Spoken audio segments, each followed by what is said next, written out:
नमस्कार बच्चों, आज हम आपके सामने में प्रत्यय किसे कहते हैं, प्रत्यय कहाँ कहाँ लगता है, कैसे लगता है, इस प्रकार की परिभाषा को हम आपके सामने में दे रहे हैं। प्रत्यय क्या होता है? प्रत्यय किसी मूल शब्द के पीछे लगकर अपनी विशेषता को बता देते हैं, उसे प्रत्यय कहते हैं। प्रत्यय निम्न प्रकार के होते हैं, जैसे आई प्रत्यय में आई प्रत्यय जो किसी मूल शब्द के पीछे लगते हैं। जैसे लड़ शब्द है, उसमें आई जुड़ जाने के बाद लड़ाई हो जाता है। उसी प्रकार ता, आई, ता, औड़ा, एरा, आलू, एया, दार, इला, दान, वान और आहट, पन, ये सभी प्रत्यय हैं और इन सभी प्रत्यय से आप शब्द बनाना सीखें। जब कोई मूल शब्द होता है, जैसे ता से लघु जोड़ ता, लघुता, पड़ जोड़ ता, पड़ता। जब प्रत्यय लग जाते हैं किसी मूल शब्दों में तो उसकी विशेषता और बढ़ जाती है। चतुर जोड़ ता, चतुरता। चतुर शब्द में यदि ता जुड़ जाते हैं तो वह उसकी विशेषता को प्रदर्शित कर देता है और वह चतुरता हो जाता है। इससे वह ज्यादा विशिष्ट स्तर पर दिखाई दे रहे हैं। इसलिए प्रत्यय किसी मूल शब्द के पीछे लग करके अपने विशेषता को प्रदर्शित कर देता है, अर्थ को बदल देता है। अब आपके सामने में औड़ा प्रत्यय है। औड़ा प्रत्यय पीछे लगते हैं, ऐसे से शब्द बनता है हथौड़ा, पकौड़ा, भगोड़ा। ये सब औड़ा प्रत्यय पीछे लगते हैं। औड़ा प्रत्यय से हठ में औड़ा जुटा है, हथौड़ा, पकौ में औड़ा जुटा, पक में औड़ा जुटा है, पकौड़ा हो गया, भाग में औड़ा जुटा है, भगौड़ा हो गया। ठीक उसी प्रकार एरा, तो फुफेरा, ममेरा, चचेरा, सपेरा, लुटेरा, ये सब प्रत्यय हैं। इन सब प्रत्यय को एरा प्रत्यय से आपको शब्द जब आएंगे तो आपको हड़बड़ाने की कोई दरकार नहीं। आप फुफेरा शब्द बनावें, ममेरा बनावें, चचेरा बनावें, सफेरा बनावें, लुटेरा बनावें। एरा प्रत्यय है, एरा प्रत्यय से लगने के बाद आप किसी शब्द को बना सकते हैं। आलू प्रत्यय है। दया शब्द में यदि आलू जोड़ देते हैं तो हो जाता है दयालु व्यक्ति है, इससे विशेषता उसकी बढ़ जाती है। कृपा बोलते हैं, कृपा कीजिए, ऐसा कहते हैं। यदि आप आलू जोड़ देते हैं उसमें तो कृपा जोड़ आलू कृपालु हो जाता है, कृप जोड़ आलू कृपालु हो गया। तो कृपालु, दयालु, ममतालु, श्रद्धालु, ये सब शब्द, श्रद्धा शब्द में, श्राद्धा शब्द में आलू जुटने से श्रद्धालु हो गए हैं, ममता में आलू जुटने से ममतालु हो गए हैं। इस प्रकार आलू प्रत्यय लगने से किसी शब्दों की विशेषता को प्रदर्शित कर देता है, यह प्रत्यय होता है। एरा, आप एया प्रत्यय गवै गाने वाले को गवै कहते हैं, गवैया। गवैया, खेवैया, नचैया, लिखैया, हलवैया, ऐसा शब्द जब कहते हैं, लिखैया, खेवैया, नचैया, गवैया, अय्या शब्द से, एया शब्द से लगने के बाद आपको ये बनेंगे, आपको गवैया, खेवैया, नचैया, लिखैया। दार प्रत्यय है। आप ये दार शब्द देखिए, आप अगर नहीं समझ सकते तो ये दार से समझ सकते हैं।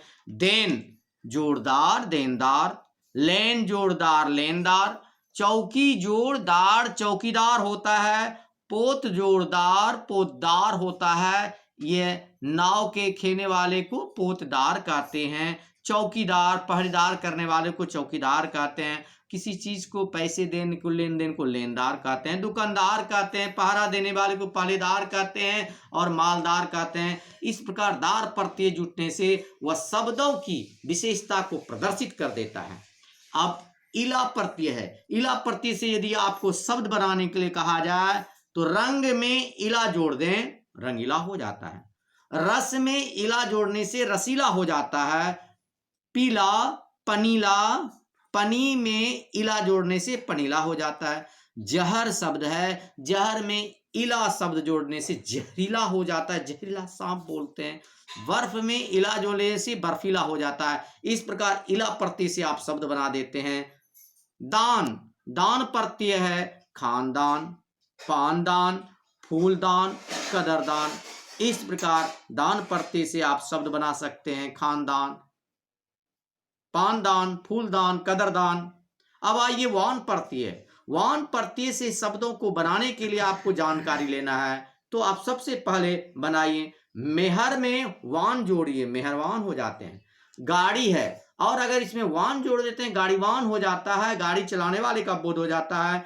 कोच शब्द है, कोच मैंने गाड़ी हुआ और वान जब जोड़ देते हैं तो कोचवान गाड़ी वाले को। पहल शब्द है, पहले पहल शब्द है और उसमें वान शब्द जोड़ देने से पहलवान हो जाते हैं। इस प्रकार प्रत्यय किसी शब्दों के पीछे में, मूल शब्दों के पीछे में लगने के बाद अपनी विशेषता को प्रदर्शित कर देता है, वह प्रत्यय कहलाता है।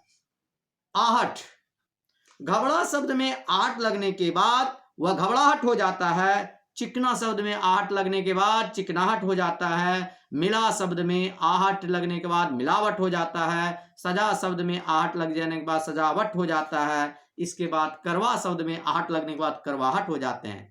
कुछ प्रत्यय का मैंने आपको उदाहरण के सामने में प्रस्तुत किया है ताकि आप प्रत्यय यह समझें कि प्रत्यय किसी मूल शब्द के पीछे में लगकर अपनी विशेषता को प्रदर्शित कर देता है, वह प्रत्यय कहता है। अब एक पन सबसे अच्छा प्रत्यय है पन।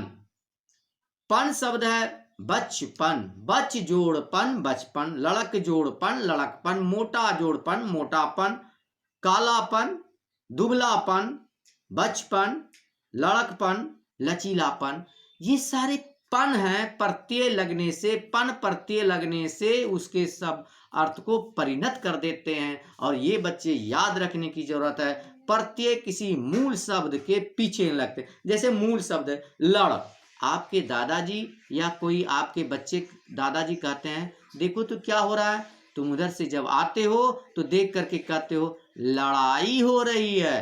तुम ये नहीं बोलते हो कि लड़ हो रहा है, क्योंकि लड़ाई कहने से सभी समझ जाते हैं कि घनघोर लड़ाई हो रही है, लड़ रहा है बच्चा। यहाँ पर शब्दों की छिछलापन दिखाई पड़ता है। लड़ शब्द से उतना अर्थ जाहिर नहीं होता, लेकिन जब हम प्रत्यय लगा करके उन शब्दों में आई जोड़ देते हैं, लड़ शब्द में जब आई जोड़ करके हम प्रत्यय को प्रदर्शित करते हैं तो बोल देते हैं लड़ाई हो रही है, अर्थात घनघोर लड़ाई हो रही है, यह अर्थ होता है। इस प्रकार आप समझें कि प्रत्यय लग जाने से, प्रत्यय किसी शब्दों में, मूल शब्दों के पीछे में लग जाने से वह अर्थ की विशेषता को बढ़ा देता है, उसकी बातों को प्रदर्शित कर देता है, अधिक बनावटी बना देता है। इसलिए प्रत्यय या उपसर्ग किसी मूल शब्दों के पहले लगने के बाद उपसर्ग बढ़ जाता है, बन जाते हैं, और किसी मूल शब्दों के पीछे लगने के बाद प्रत्यय बन जाते हैं और वह विशेषता को प्रदर्शित कर देता है। इस प्रकार मेरे प्यारे बच्चों, प्रत्यय और उपसर्ग को जानने के लिए सबसे पहले उसकी परिभाषा को ध्यान रखें। प्रत्यय वह मूल शब्दों, वह है जो मूल शब्दों के पीछे लगकर अपनी विशेषता को बता देता है, उसे प्रत्यय कहते हैं। इस प्रक्रम में आप बहुत आगे देखेंगे कृदंत प्रत्यय, तद्धित प्रत्यय।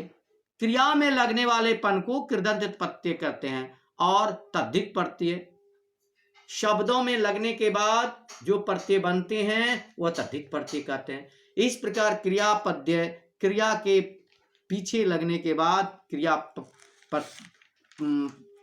कृदंत कहते हैं। मेरे प्यारे बच्चों, इस प्रकार आप समझ सकते हैं कि उपसर्ग और प्रत्यय को समझने के बाद आप कभी भी इस चीज को भूल नहीं सकते। मेरे प्यारे बच्चों, इसे समझ करके ही अपने उतारने की जरूरत है, ये सभी आप उतार सकते हैं। धन्यवाद।